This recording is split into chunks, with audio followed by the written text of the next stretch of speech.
Me conta aqui, qual que foi a última vez que você já se sentiu completamente linda? Alguma vez você já se sentiu completamente linda? Hoje a gente vai falar sobre o mito da beleza, aqui no Entre Hipóteses.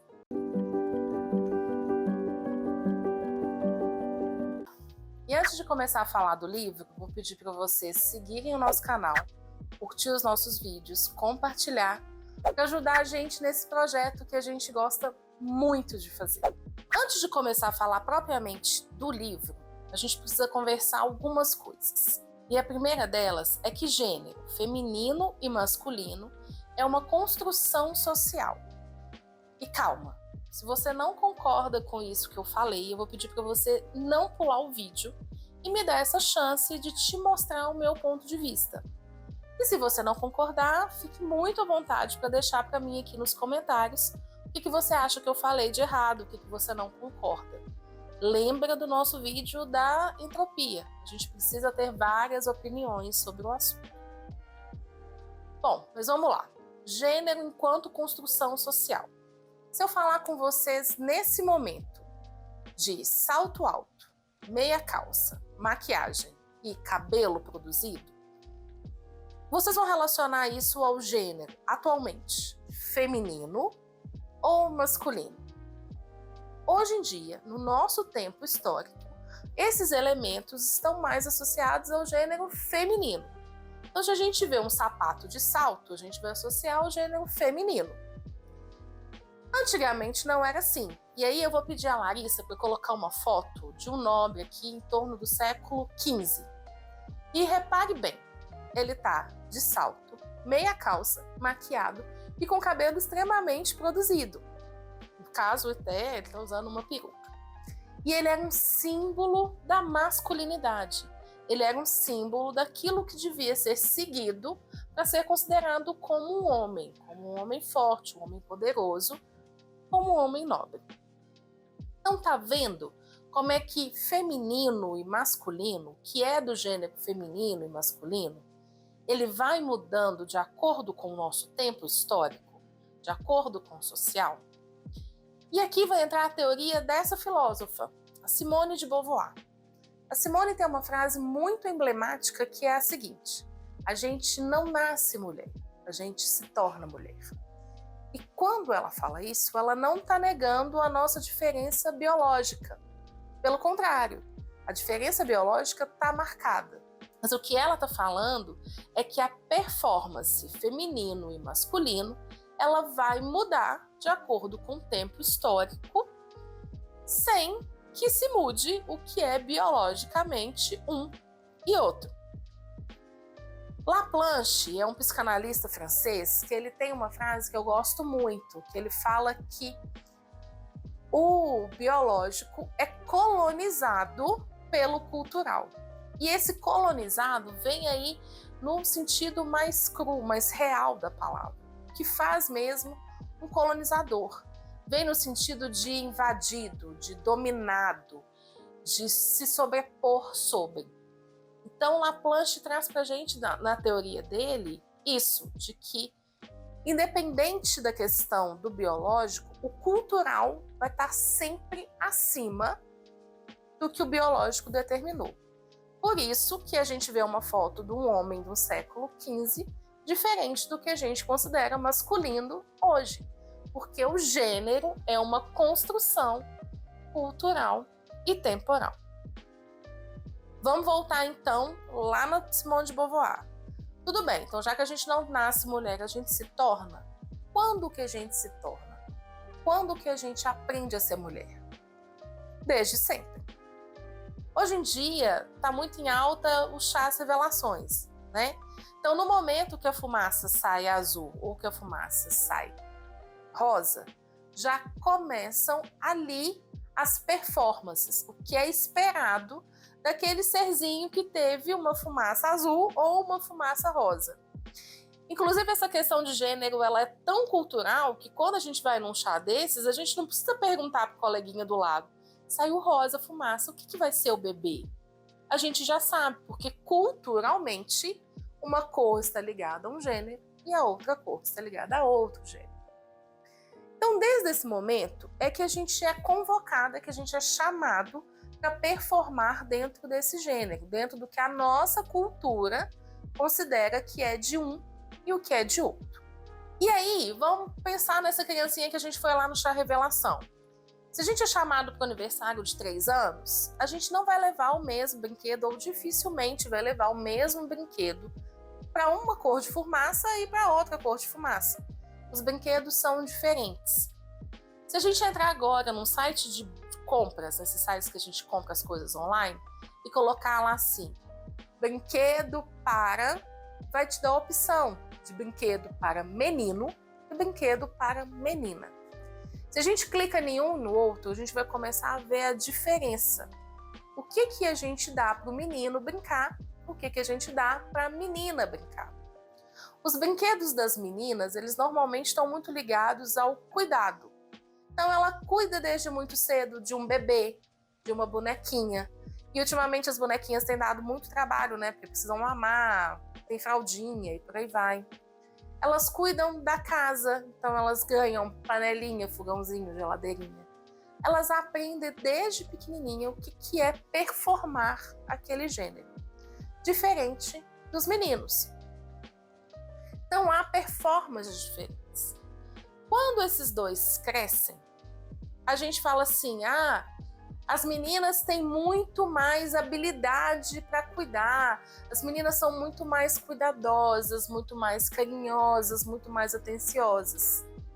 Não, na verdade, as meninas foram ensinadas desde cedo a reproduzir aquele comportamento. Então não é uma coisa que nasce com a gente. É importante lembrar que a Simone de Beauvoir ela é existencialista, assim como Sartre. Inclusive, eles são contemporâneos. Então, o existencialismo, também já trouxe isso aqui no canal várias vezes, é aquela teoria que a gente não nasce com uma essência. A gente nasce e depois a gente cria algo. Então, a existência vem antes dessa essência. Então, ela não acredita que a gente já nasça com esses dons, com essa predisposição ao cuidado, à atenção, ao saber criar um outro serzinho. A Simone acredita que a gente aprende isso desde cedo, a gente aprende isso ao longo da vida.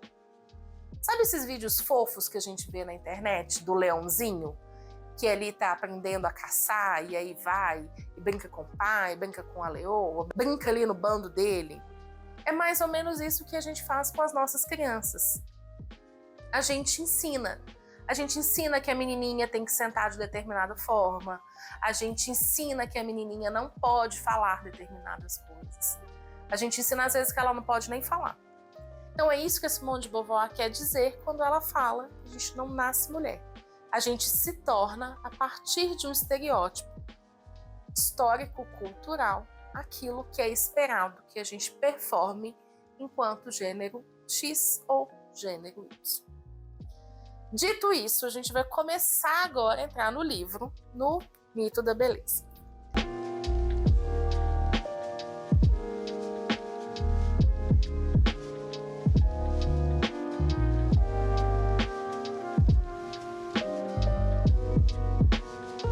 Na primeira parte desse livro, a Naomi vem falar com a gente, vem lembrar a gente da primeira luta feminista, das primeiras lutas feministas, do direito da mulher ao trabalho. E qual que é a importância dessa luta? Qual que é a importância da mulher poder sair para trabalhar fora? A gente vive numa sociedade capitalista e dentro dessa sociedade detém o poder quem tem o dinheiro.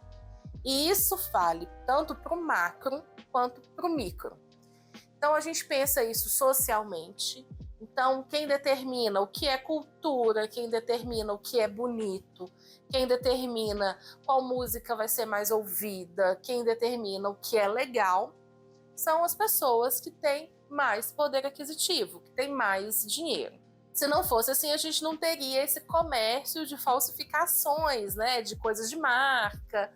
Por quê? Porque é a tentativa de todo mundo seguir aquilo que uma elite socioeconômica determinou que seria bom, que seria o legal. Dentro do micro, dentro da nossa casa, isso funciona do mesmo jeito. Quem tem o trabalho remunerado tem mais poder do que aquele em que o trabalho não é remunerado. Porque a gente não pode falar que uma mulher que está dentro de casa não trabalha. Ela trabalha. Só que o trabalho é remunerado e o outro trabalho não é.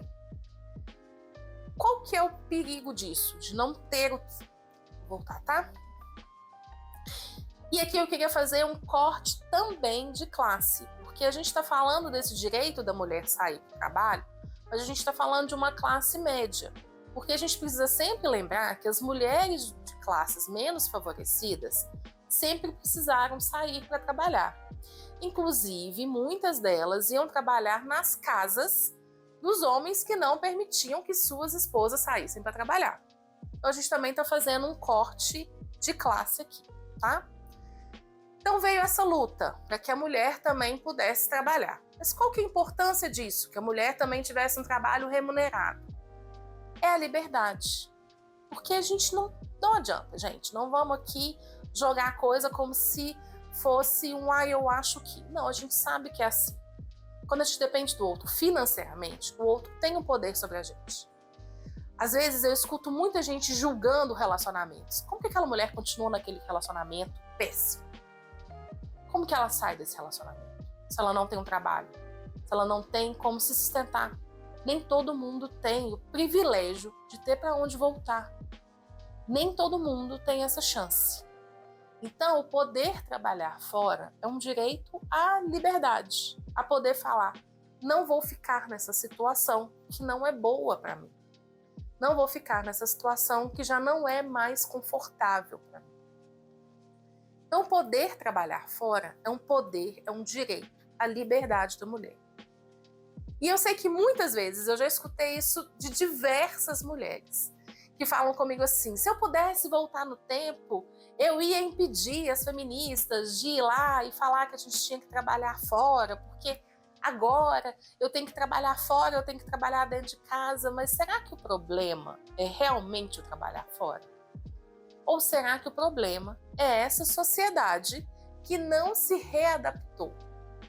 Será que o problema é realmente a mulher sair para o trabalho? Ou será que a questão está no não divisão das tarefas domésticas? Então eu acho que a gente tem que começar a olhar para o outro ângulo, que é isso que a Naomi faz com a gente nesse livro. Ela fala, olha, essa questão de ter o que a gente chama de dupla jornada não foi de todo impensado, não foi ao acaso. Foi dado pra gente o direito ao trabalhar fora, mas foi dito, tudo bem, você quer sair para trabalhar, mas não esqueça da sua função aqui dentro de casa. Afinal, fomos forjadas para cuidar dos filhos, das casas, dos pets, dos nossos pais idosos e por aí vai. Somos forjadas para o trabalho. Com o outro, o trabalho do cuidado. Então a Naomi traz pra gente isso. Então olha, tudo bem, estão reivindicando muito, vocês querem sair, querem trabalhar fora, podem trabalhar fora. Mas o trabalho em casa continua sendo de vocês. O cuidado é de vocês. Isso, homem não nasceu com esse instinto de cuidar. Não nasceu com essa atenção ao cuidado. Então vocês precisam continuar. E nós, mulheres, demos conta. A gente deu conta dessa dupla jornada. E a gente estava cada vez mais subindo em cargos, em empresas. A gente estava aumentando o nosso número enquanto profissionais liberais de diversas áreas. Então foi aumentando o número de advogadas, de médicas, de professoras e por aí vai. Apesar que professora não, porque sempre foi uma profissão muito mais feminina, né? Mas enfim, a gente estava aumentando de alguma forma o nosso número enquanto trabalhadoras, e crescendo nesse sentido. E aí surge, então, o mito da beleza. Já que a casa e os filhos a gente podia fisicamente, porque mentalmente não sai, né? Não tem como se desvencilhar, mas fisicamente a gente pode deixar para ir para o mercado de trabalho, foi preciso criar algo que a gente não deixava nem fisicamente. Foi preciso criar algo que ficava com a gente tanto fisicamente quanto na nossa mente o tempo inteiro. Foi criado, então, o famoso mito da beleza, que ela traz nesse livro, onde ela traz um conceito da dama de ferro. O que seria essa dama de ferro? A dama de ferro seria o modelo em que todas nós mulheres deveríamos nos encaixar. E esse modelo ele vai mudando de forma que fica impossível que a gente consiga entrar completamente dentro dessa dama de ferro. Que a gente consiga ser completamente tão perfeita quanto é a figura dessa dama de ferro. Então a Naomi vem ao longo do livro mostrando pra gente como que a gente vai sendo sugada por esse mito da beleza. E eu vou aqui tentar falar rapidinho, um por um, dos tópicos que ela usa. O primeiro ponto que ela fala é sobre o mercado de trabalho mesmo, sobre o mito da beleza e o trabalho. Vamos pensar em dois profissionais, um com a performance do gênero masculino e outro do gênero feminino. Qual dos dois é mais julgado pela roupa que está usando? A mulher é julgada o tempo inteiro. A sua saia está muito curta, mas se você vai de calça, você não está feminina o suficiente. Seu decote está ousado, mas essa blusa toda fechada, cadê a sua feminilidade para poder embelezar o nosso ambiente de trabalho? O cabelo está curto, o cabelo está longo, a maquiagem está pesada. Você vai realmente trabalhar sem maquiagem? E quanto maior o cargo que a mulher ocupa dentro de uma empresa, maior é a cobrança que ela vai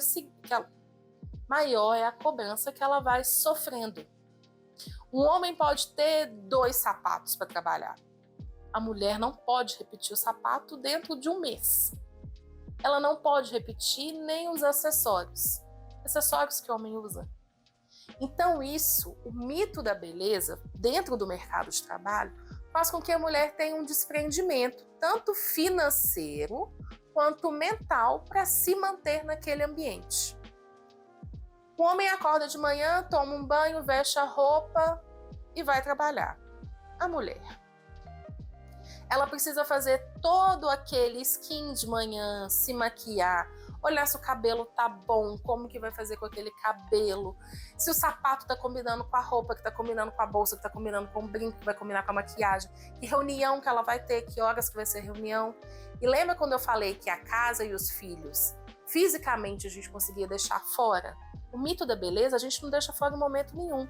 E mulher que não leva dentro da bolsa um batom, um pó para poder dar uma retocada. Alguma coisa nesse sentido. Então, o mito da beleza vem para ficar com a gente constantemente. Lembrar a gente constantemente de que a gente tem mais esse trabalho, tanto mental quanto físico. O segundo tópico que ela usa é sobre a cultura. O que é culturalmente aceito para um gênero e para o outro. E aqui a gente vai voltar lá naquilo que eu falei da criança mesmo, né? As meninas, elas são tratadas de uma maneira, os meninos de outra. As roupas das meninas são uma, as roupas dos meninos são outra. Se as duas crianças estão ali na mesma idade e querem brincar de subir na árvore, o que é mais confortável para esse movimento? Um vestido ou um short? O que a gente acha que fica mais bonitinho na menina? O vestido ou o short? Então, desde pequenas, crianças, as meninas, elas são chamadas para esse lugar que elas têm que ser belas, elas precisam estar sempre lindas, e sempre lindas de acordo com essa dama de ferro. Não é qualquer beleza que encaixa, não é qualquer cabelo, não é qualquer corpo, não é qualquer maquiagem, não é qualquer roupa. Elas precisam estar de acordo com aquilo que foi determinado, aquilo que é chamado como a dama de ferro, aquilo que a gente olha e que a gente espera alcançar de alguma forma. O próximo ponto, ela vai falar com a gente como que o mito da beleza virou uma religião. E esse eu preciso contar que eu fiquei fascinada com as coisas que ela trouxe. Quem nunca rezou pro Deus da dieta? Por favor, deixa eu perder só esses quilinhos. Por favor, que amanhã não nasça nenhuma espinha porque eu tenho uma festa para ir. Que o meu cabelo não saia do lugar durante tal evento. Ela coloca que o mito da beleza virou uma espécie de religião pra gente. Então a gente faz coisas mesmo quase que no âmbito religioso. A gente faz jejum. para esse Deus do mito da beleza. A gente não se permite comer. A gente está em constante quaresma, em constante penitência. Eu não vou comer esse doce, eu não vou beber esse vinho, eu não vou me permitir comer aquela massa na sexta-noite, naquele encontro. Eu preciso ficar na saladinha. A gente fica o tempo inteiro fazendo do mito da beleza processos religiosos. A gente todo dia acorda e religiosamente passa aquele creme, passa aquele protetor. A gente religiosamente marca aquela depilação. A gente religiosamente vai no salão fazer as unhas, o cabelo, cuidar de algum procedimento que a gente faz tentando alcançar essa dama de ferro.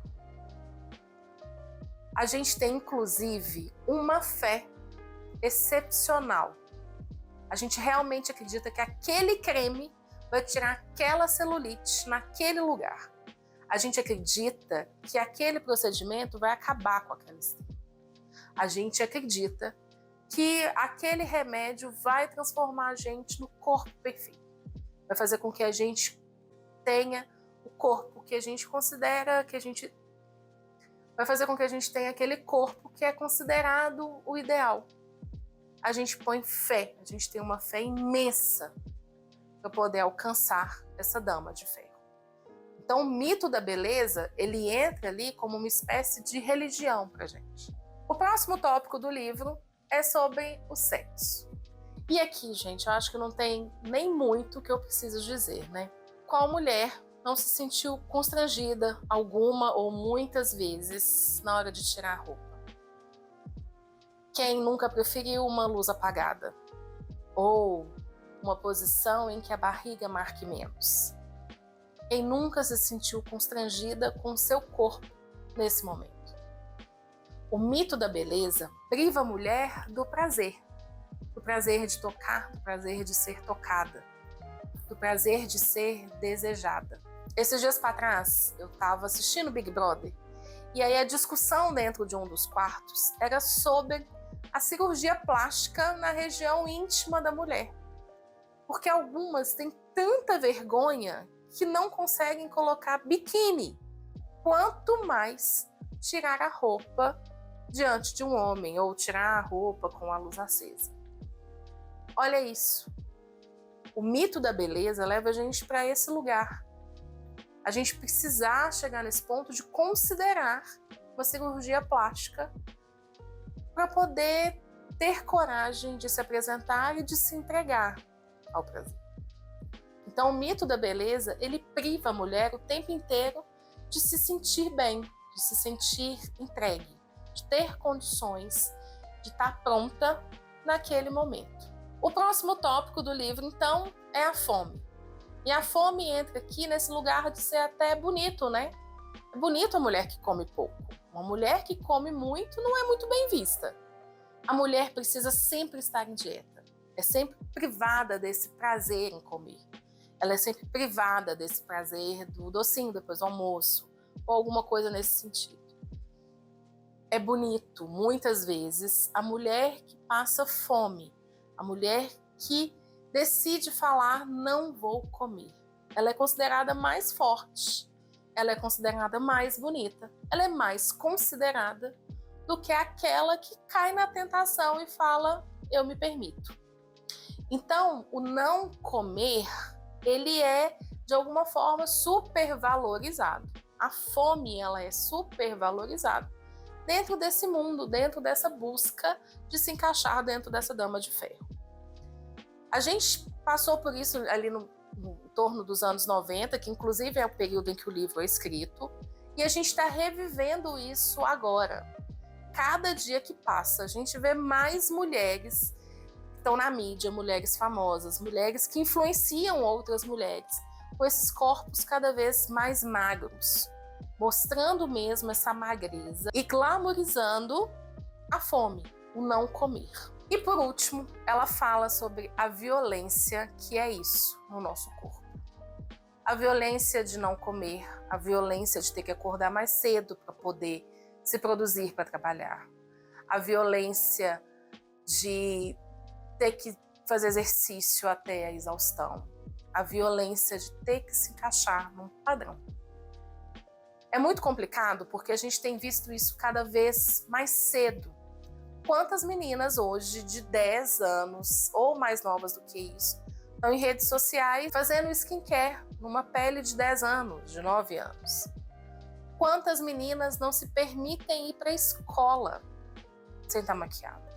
Meninas, às vezes, do Fundamental 1 ou que estão ali no início do Fundamental 2. Elas precisam estar maquiadas, com os cabelos maravilhosos. Então, o mito da beleza vai pegando a gente cada vez mais e cada vez mais cedo. E ela finaliza o livro de uma maneira muito legal, onde ela deixa muito claro que o problema não é a dieta. O problema não é você querer ser mais magra, mais malhada, ter um cabelo mais bonito, uma pele de pêssego. O problema não é você querer fazer cirurgias plásticas. A questão aqui não é essa. A questão é o quanto disso ocupa no seu dia a dia, o quanto isso ocupa a sua mente, e o quanto disso não parte de você, o quanto disso parte de um outro, para poder tentar alcançar um outro, agradar um outro. É isso que ela chama atenção aqui no livro. Então a questão não é a mulher que quer ser magra ou a mulher que não quer ser magra, é a mulher que quer andar maquiada ou que não quer andar maquiada. Não é por aí que passa.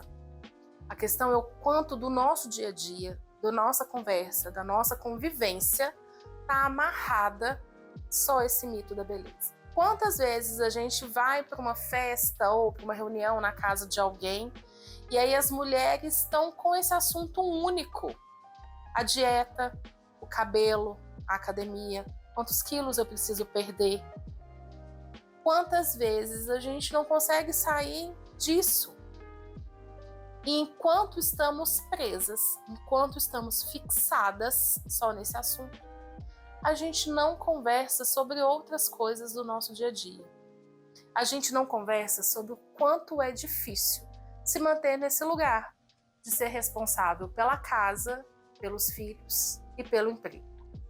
A gente não conversa o tanto que é injusto com a gente isso. Porque por mais que a gente tenha uma condição financeira tranquila, que a gente coloque uma outra mulher para fazer aquilo que eu não faço dentro da minha casa, para cuidar dos meus filhos no período em que eu estou trabalhando fora, a responsabilidade mental é toda nossa. Dentro da sua casa, o seu marido sabe quando o detergente está acabando? Sabe quando seu filho está com febre ou o porquê daquela febre?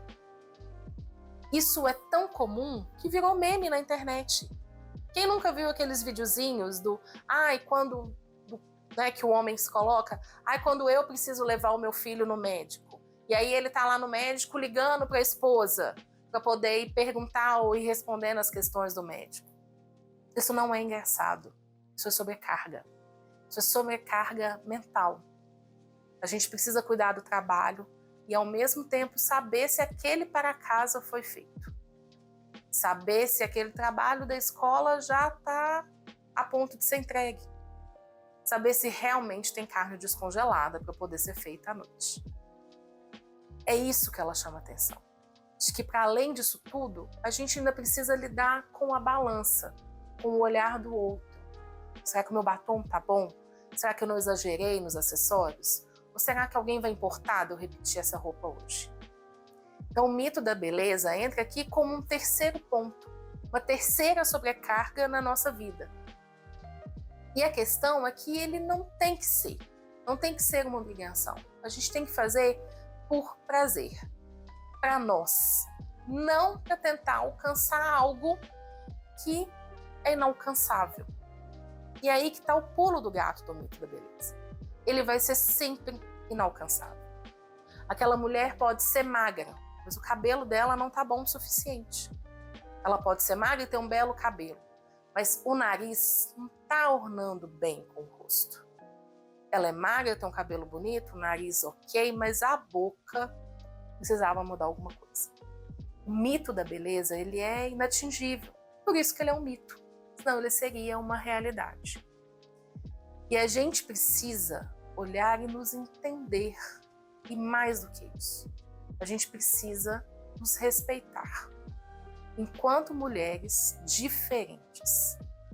A gente dificilmente vê um homem criticando o outro homem por causa de determinado ponto na aparência. E as mulheres? Quando uma mulher atinge um cargo de poder, qual que é a primeira coisa que a gente olha? É a roupa? É o corpo? Ou é a capacidade técnica dela? O que é a primeira coisa que a gente vê numa mulher? A gente precisa parar de se julgar, de fazer esse julgamento entre nós, porque não é justo com a gente. Tem uma tática de guerra milenar que é o famoso dividir para conquistar. Enquanto nós estamos divididas e nos julgando entre nós, a gente não vai conseguir ter força para lutar por aquilo que é direito nosso, por aquilo que não está fazendo bem para a gente, para lutar por uma mudança real. A questão não é se eu quero trabalhar fora ou se eu não quero trabalhar fora. A questão é eu ser valorizada por trabalhar fora ou por não trabalhar fora, mas trabalhar aqui. Porque não tem jeito, a gente está sempre trabalhando. Então, a questão é uma valorizar a outra, uma respeitar a outra, uma entender a outra. E parar de fazer esse julgamento a partir da aparência. Nós precisamos nos olhar para além do físico, para além do estereótipo, para além do que a dama de ferro espera que a gente seja.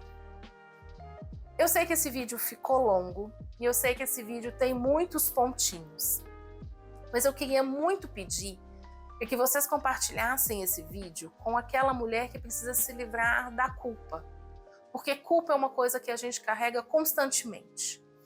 Culpa por não conseguir dar atenção para os filhos, culpa por não conseguir que a casa talvez fique tão organizada quanto a gente esperava, culpa por não conseguir ser ouvida no trabalho da maneira que a gente queria ser ouvida, culpa por não ser magra o suficiente, por não ser bonita o suficiente, da maneira que esperam ou que a gente espere que a gente seja. Então manda esse vídeo para que a gente possa começar a entender que a culpa não é nossa, que não tem culpa, que foi feito de forma proposital, que o mito da beleza, ele é, por si só, inalcançável.